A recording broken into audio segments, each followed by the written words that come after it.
Hello, everyone. You're listening to Family Talk, a radio broadcasting ministry of the James Dobson Family Institute. I'm Dr. James Dobson, and thank you for joining us for this program.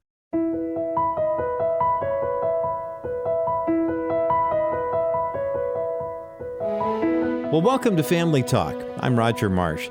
Today's program tackles something every married couple faces, and that's conflict. Even in the healthiest marriages, disagreements are inevitable. But the key isn't to avoid conflict altogether, but rather how to learn how to handle it in ways that strengthen rather than damage your relationship. Today on the program, we're digging into the archives for a conversation featuring Dr. Dobson, his dear friend Dr. Hart, and Dr. Hart's daughter, Dr. Sharon May. They bring decades of experience in helping couples build what they called a safe haven marriage. Now, before he went home to be with the Lord a few years ago, Dr. Hart served as Senior Professor of Psychology and Dean Emeritus at Fuller Seminary. Dr. Sharon May is a licensed marriage and family therapist specializing in emotionally focused therapy. Together, you're going to hear them share insights from the book they've written called Safe Haven Marriage, Building a Relationship You Want to Come Home to. Whether you've been married for decades or you're just starting out, today's conversation offers practical wisdom for creating the kind of marriage that feels like a refuge rather than a battleground. So let's get into today's conversation right here and right now on Dr. James Dobson's Family Talk.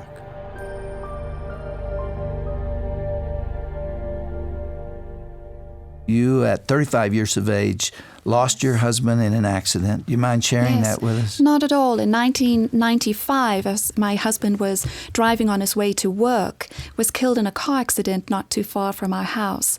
And so it came very suddenly when the boys were only 10 and 12.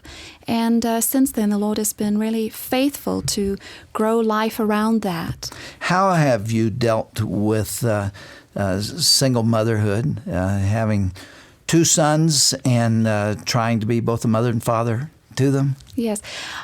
Several things. One, I think family support. I could not have done it without Mom and Dad.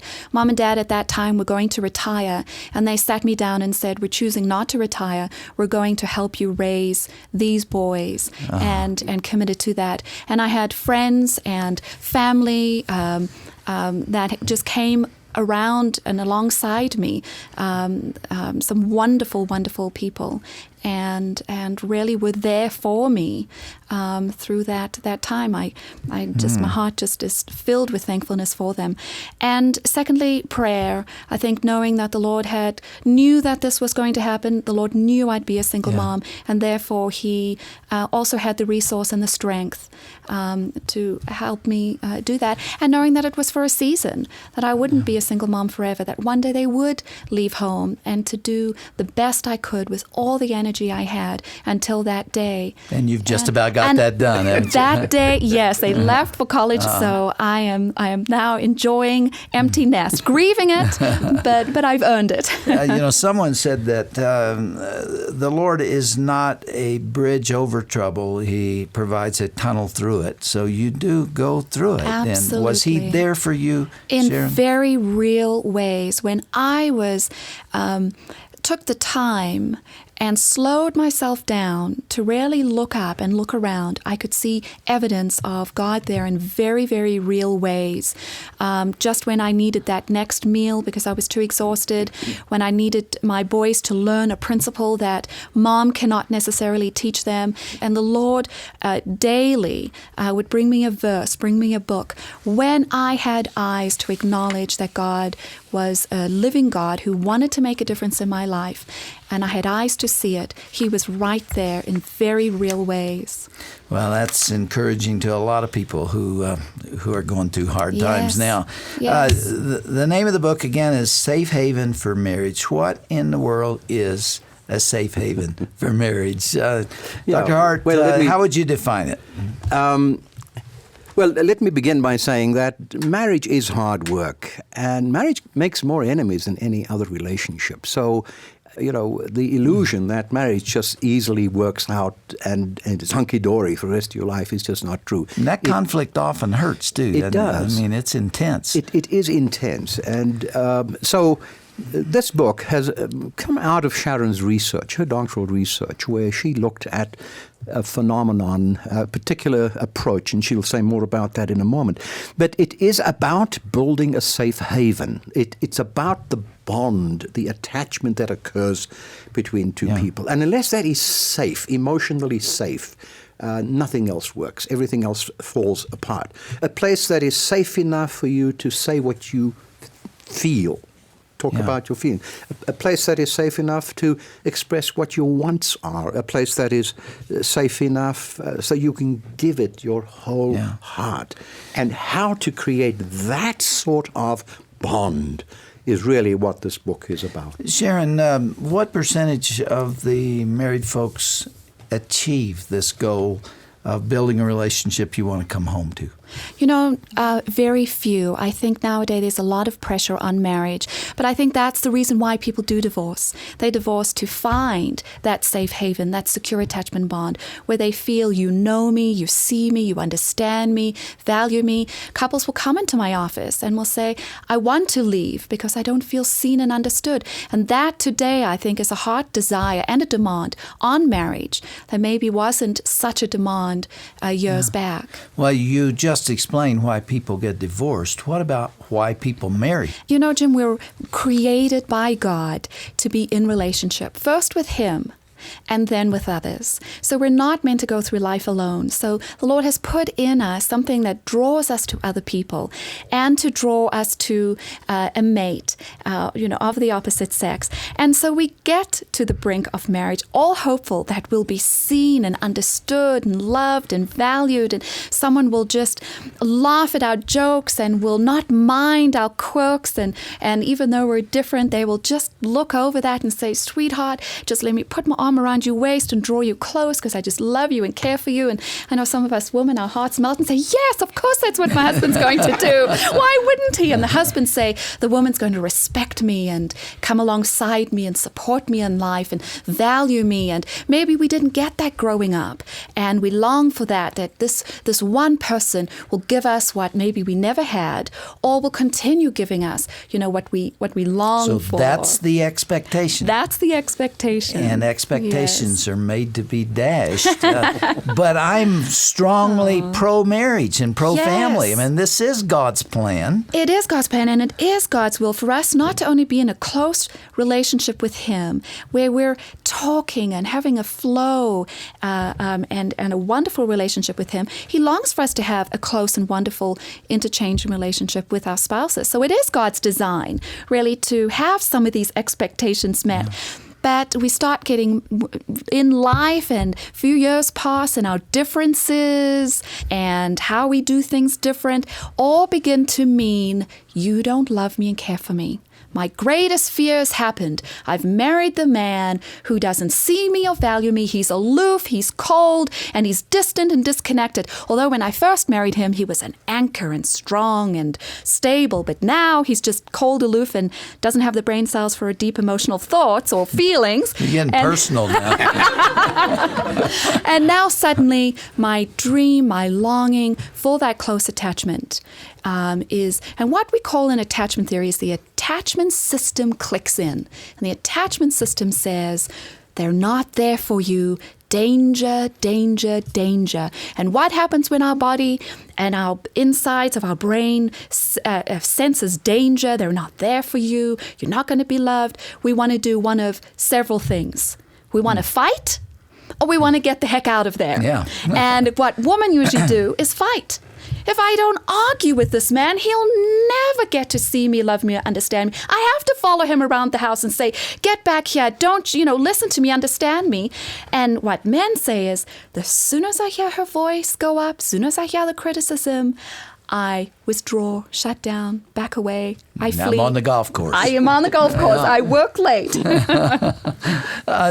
Arch, can you give us any idea of how many people come into marriage with tremendous baggage from childhood, especially in this day where families are falling apart, there are multiple marriages and all kinds of difficulties, there's child abuse, there's, all kinds of things that people have in their personalities when they get married? How common is that? 99%. Yeah, I'm saying it's very high. You know, there's the rare person, I think, who comes into marriage with a rich heritage of, but even with good parents. It's not necessarily a criticism of parents here, but because unfortunately, no longer are parents the exclusive influence in a child's life. A lot of this baggage comes from the environment in which one is embedded. But my feeling is that we should all make the assumption when we go into marriage that we're bringing a lot of baggage with us. And now the work begins. The analogy I like to use is that of a new car. The marriage is not like getting a brand new car that it's spanking clean and runs nice and starts nice and runs smooth and then slowly deteriorate. It's the other way around. Marriage starts broken. You get a box of parts, no instruction manual.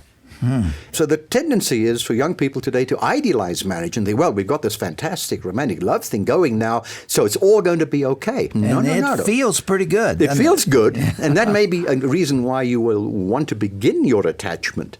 But now the hard work begins.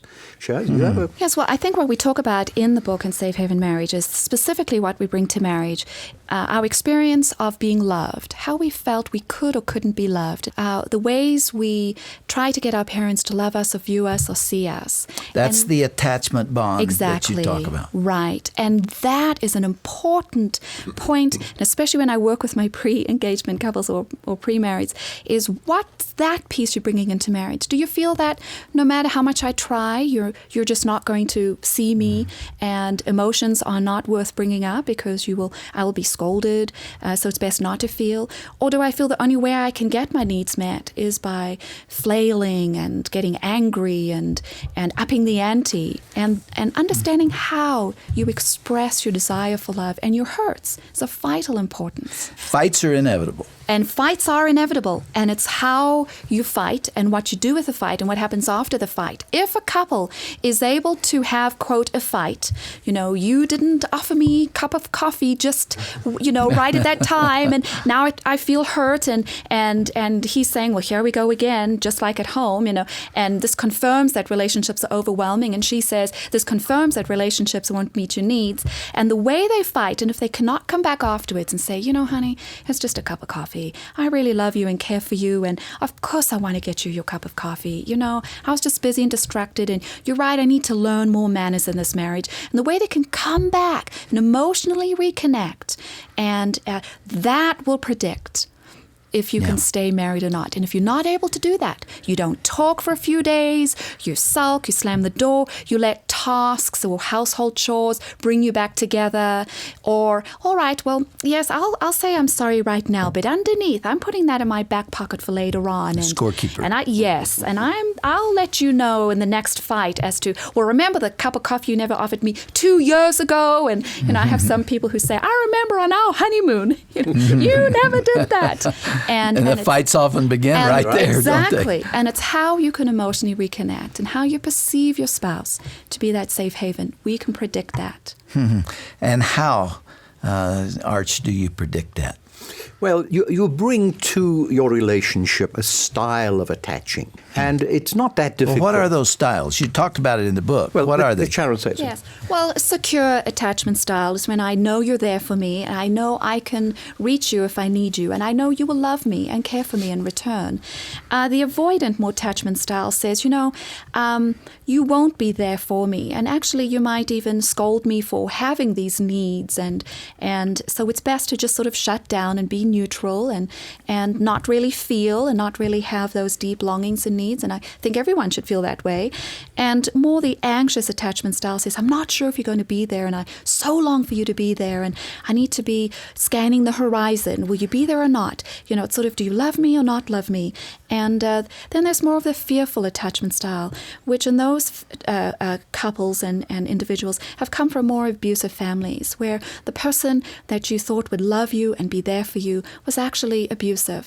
Maybe a depressed mom who could not be there for you, an alcoholic father. And so now you're fearful. I long to come close, but I fear you will hurt me. Compare the desire for attachment in men with women.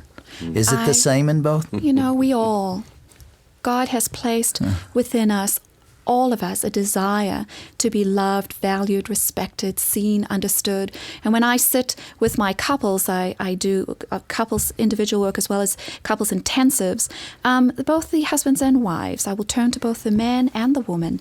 And the man will say, I long to be seen by her, just like her. But now maybe the way he expresses it is different. But the longing is the same. What this means is that men mask their feelings. But deep down, they long for the same intimacy. They really do. But they mask it. They've been hurt so often. They feel so vulnerable, so threatened.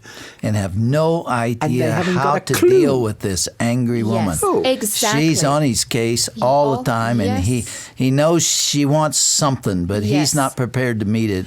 And Yes. so he just gets quieter. Yes, and he You know? feels no matter what I give her, it's not enough. She's always moaning and complaining. It's like putting a penny into the Grand Canyon. No matter what I do, it's not good enough. I don't hug her the right way. I don't say it the right way. So it's best just to shut down. And then men start saying, I don't have it in me. And what we just described is the rather typical pattern. It can be different, but the Yes. woman is pursuing, the man is withdrawing. Exactly. The man gets overwhelmed by the woman's emotions. He doesn't know what to do with it. A man will try fix it or problem solve. And a man has not really been taught how to sit with those emotions and how to just understand and listen.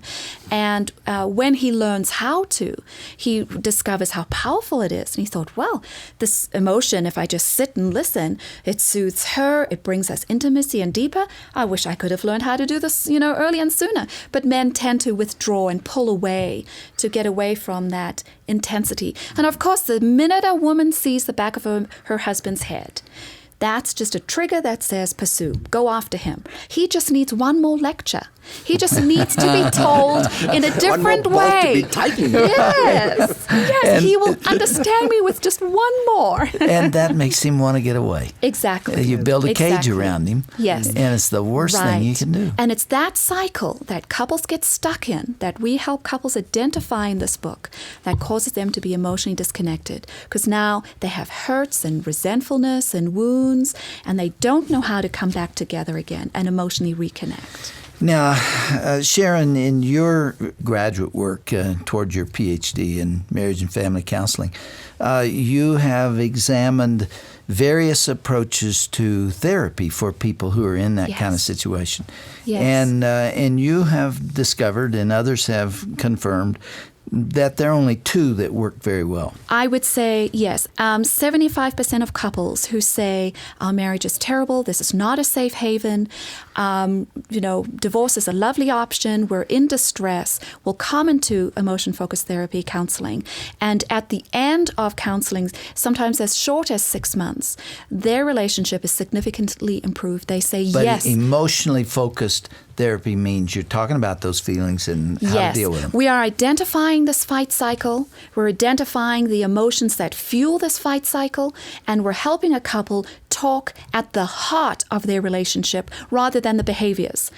You bring it out into the open in a way Yes. that it's safe, that doesn't Right. humiliate one or other of the Right. partners, and then begin to work constructively with those emotions, right? Right. And most of marriage and family therapy, we haven't done so well. Look at the divorce rate. We're not really impacting it very much. And we have tended to focus more on behaviors or our past early childhood experiences and not really touching the heart of relationship.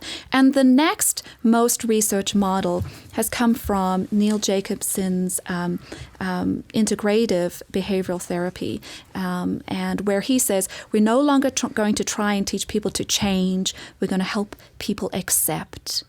And when we can help a couple emotionally connect, that is powerful enough that helps marriages last. And we're doing it with quite a high success rate, and it's starting to sweep our field. Arch, is it not possible to head these things off before people get into a bad marriage? I mean, obviously these are things that could be talked through, but they're usually not. And premarital counseling is usually focused on the mechanics of sex yes. and Finances. money and those kinds of things. It's not that isn't important, but we have totally neglected the bonding process, that we've not thought about it. We've not helped them examine their attachment styles. What baggage am I bringing here? Is it, where was I hurt in my childhood so that it's now beginning to get in the way?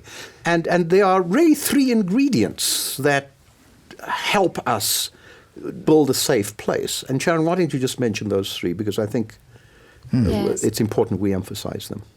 The 3 things is, one is trust. I trust that you will be there for me no matter what, no matter how much we fight, no matter how much our differences are, that you really are going to see this to the bitter end. We're going to be married no matter what. And if I trust that, and then second, if I feel that you are emotionally available and accessible, that no matter what I'm going through or you're going through, that we can pause to give not just our physical attention, but our emotional attention.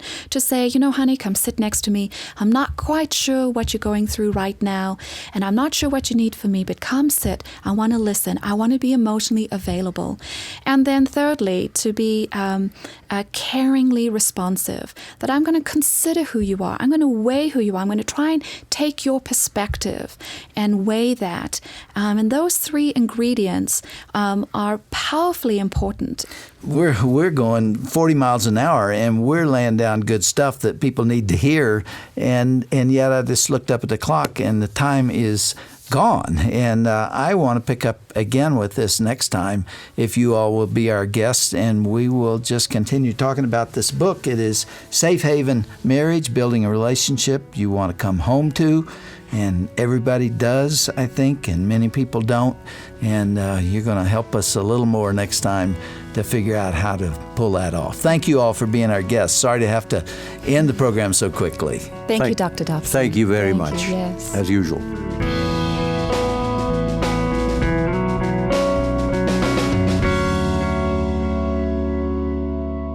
Even in the most challenging seasons of marriage, there's always hope for renewal and restoration. You've been listening to Dr. James Dobson's Family Talk, at a conversation Dr. Dobson recorded a few years ago with his good friend Dr. Arch Hart and Arch's daughter Dr. Sharon May about building a safe haven marriage. That's the name of the book that Arch and Sharon had written together. By the way, if you'd like to hear today's program again or share it with someone walking through a difficult season in their marriage right now, you can always find the complete broadcast online at drjamesdobson.org/Family Talk. That's drjamesdobson.org/Family Talk. And by the way, once you're there, you'll also find a wealth of resources to help strengthen your relationship, including the brand new 5-day email series based on Dr. Dobson's groundbreaking book called Love Must Be Tough. Each day, you'll receive encouraging insights and practical wisdom for navigating challenges in your marriage. Whether you're facing a crisis or you simply want to build a stronger relationship, these daily messages delivered straight to your inbox will give you hope and direction. Now, the best part is this series is absolutely free. All you have to do to sign up is go to drjamesdobson.org and then enter your name and email address where you see the icon. That's drjamesdobson.org. Here at the Dr. James Dobson Family Institute, we are committed to helping couples build godly marriages that last a lifetime. If you've been encouraged by today's program, would you consider partnering with us? These daily broadcasts are made possible through friends like you who understand the importance of having biblical wisdom for today's families. Your tax-deductible donation of any amount helps us continue sharing hope and practical guidance with husbands and wives across America. To make a secure donation online, go to drjamesdobson.org, or you can send your tax-deductible contribution through the U.S. Postal Service. Our ministry mailing address is Dr. James Dobson's Family Talk. P.O. Box 39,000, Colorado Springs, Colorado, the zip code 80949. Thanks so much in advance for the receipt of your gift. Your generosity helps us reach countless numbers of couples with the tools and encouragement they need to build stronger, more resilient marriages. Well, I'm Roger Marsh, thanking you for spending some time with us today. Be sure to join us again next time right here for part 2 of Dr. Dobson's conversation with Dr. Arch Hart and Dr. Sharon May. It's coming up next time right here on Dr. James Dobson's Family Talk.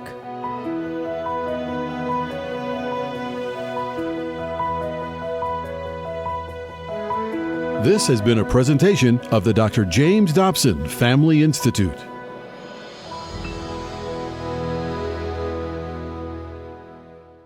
This is James Dobson again. As we close today's program, I just want to thank so many of you out there who make this broadcast possible with your contributions. And I want to tell you how much your generosity is appreciated. With another Dr. Dobson Minute, here's Dr. James Dobson. According to research by Dr. John Kuber, only 1 in 10 marriages ever attains true intimacy in the relationship. By intimacy, we're referring to that mystical bond of friendship, commitment, and understanding that just almost defies explanation. If you're one who longs to attain intimacy with your spouse, set out deliberately to build it. Talk about your concerns and needs. What is it that's kept you from growing closer as a couple? Commit to open communication and honesty. Look for ways to show your love daily. Start touching each other in a way that communicates love and concern and approval. And above all, treat each other with respect and dignity. With a little effort, you can beat the odds and enjoy a lifelong love. For more information, visit drdobsonminute.org.